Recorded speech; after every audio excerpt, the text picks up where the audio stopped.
ხელმა უსინათლომ ვილსონ მახარიამ, ან მაჭარიამ, ზუსტად არ ვიცი როგორ გამოითქმის, ბანკს მოუგო სასამართლო ნაირობის კენიის დედაქალაქის უმაღლეს სასამართლოში. ბანკი მას უარს ეუბნებოდა დამოუკიდებლად ხელის მოწერაზე და ეუბნებოდა, რომ ან მოეყვანა მინდობილი პირი, ნოტარიულად დამოწმებული მინდობილობით და თავის ქმედუნარიანობაზე ეთქვა უარი, ან მოეწერა ხელი დოკუმენტზე, რომ ბანკს ნებისმიერ რამეზე პასუხისმგებლობას ხსნიდა. ეს ადამიანი არის ძალიან განათლებული იურისტი, მოღვაწეობს უფლებადაცვით საერთაშორისო ორგანიზაციაში, იურისტთა საერთაშორისო კომიტეტში.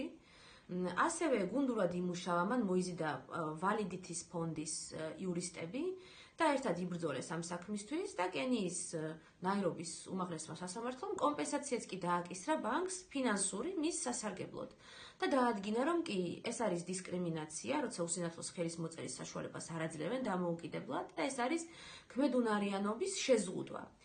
საქართველოშიც უსინათლოებს ახლა შეგვიძლია უკვე დამოუკიდებლად ხელი მოვაწეროთ დოკუმენტებს 2023 წელს განხორციელებული სამოქალაქო კოდექსში განხორციელებული ცვლილებებით.